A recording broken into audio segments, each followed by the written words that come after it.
Hello everybody, it's Narrative Tarot.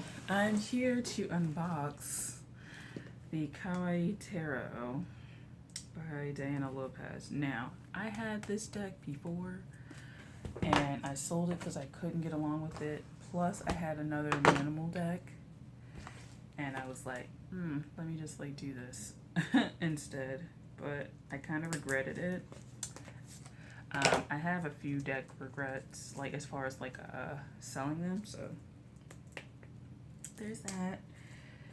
So we're gonna get into this.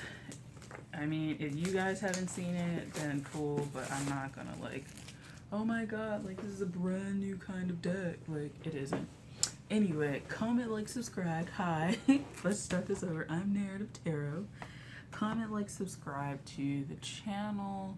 I do monthly videos by planet, not zodiac. And yeah, I will keep you guys posted on all the other stuff. I generally put videos up between Thursday and Sunday. And yeah, astrology stuff. I have a thing called The Red, which I need to edit. I just finished a book club chapter 1 video. Things like that. Anyway, Kawaii Tarot. So, this tarot for me, I feel and this is a recommendation, it's good for people who like minimal decks and maybe a little bit more into symbolism, and may also like Lenormand. I think if you like Lenormand, you might like this because of how it just has a singular picture. I mean, tarot is like that. There's obviously a one card and the pictures on the whole card, but where it's really condensed down, right? Really condensed down to look, a wreath with a bow, chick's face, 3 cups, very simple. And I feel like Lenormand is like that, where it's really simple. This is what it looks like inside. It was shrink wrapped. So it comes like this, has 2 sets of cards. So it's 2 sets as in I think they split the deck into 2 parts. Right.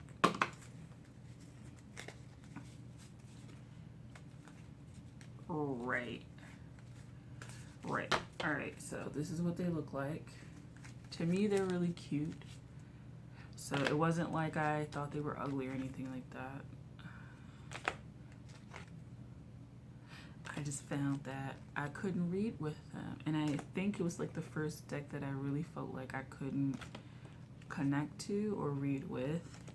But then when I sold it, I kind of felt I wanted to challenge myself, because I got along with the OK Tarot pretty well. And the OK Tarot is just like this, in that it's just plain background and one little icon or something like that, and that's it. And so I was kind of what's the difference between this one and that one? And then I had started to read with it a little bit, and I started to come online more about how to use it.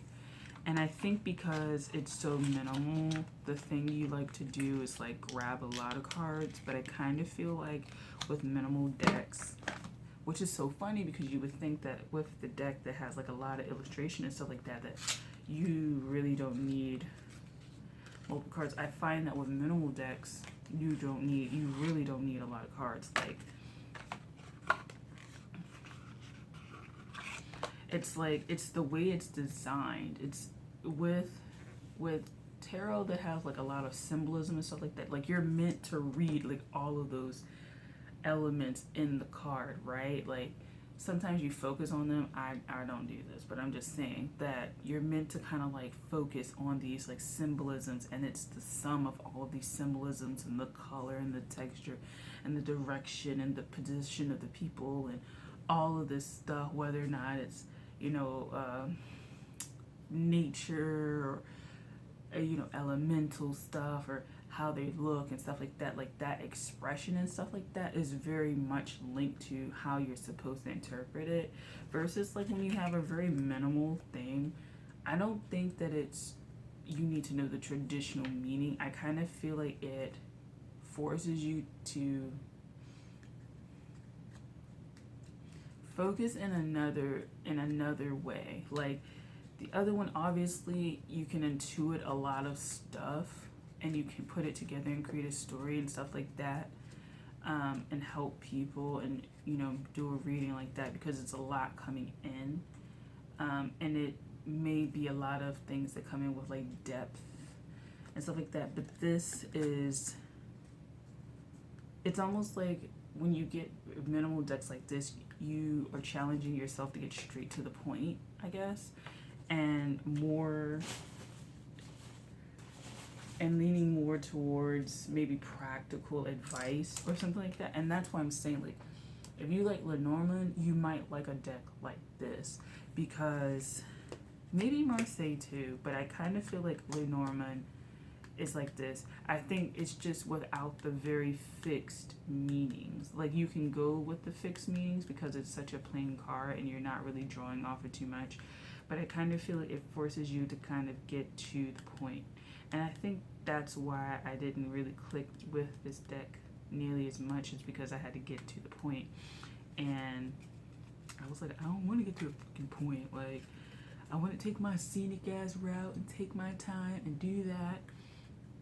But this deck is like really gets to the point. Like it doesn't need me to pull like 2-3 cards. And so I think for a deck like this, a deck that's minimal, if you want to get practical advice, if you want to do like very short, quick answers, then this might be a deck that is for you. And so, and I think in general, when you have like decks that are like very simple, that those are the decks that maybe you need to take with you on the road, because those are the ones where you can ask like one question, get one card, and call it a day. Versus if you have like the fucking Thoth or something like that, like the Thoth is very straightforward, I do find, but I feel like the way the Thoth is designed, it kind of seems like, and just like right away in tarot in general, is that there's supposed to be a lot to take in, and it's meant to be a very depth diving kind of experience. Versus, even though this is tarot, the way it's designed is just, it's not even on the surface, it's just like practical, to the point, everyday kind of thing. Like, yeah, like tarot is kind of like, like your life coach and spiritual teacher and stuff like that, and this is more like your personal trainer that's very specific and very to the point. So that's how I see it. Or financial planner that's like to the point. Like, it's holistic in that it knows that it's a part of your life and it's helping you, but it's very practical in that the actions that you do affect your whole life as well, and it's reflective of other parts of your life. Anyway, that's how I feel with this. So that's the Kawaii Tarot. Hopefully you enjoyed it. Hopefully you enjoyed my explanation of it. I am happy that I've repurchased it. So there you go. So thank you for watching. I'll post the other video as well because it was like almost 25 minutes. And we'll go from there. So thank you for watching. Bye.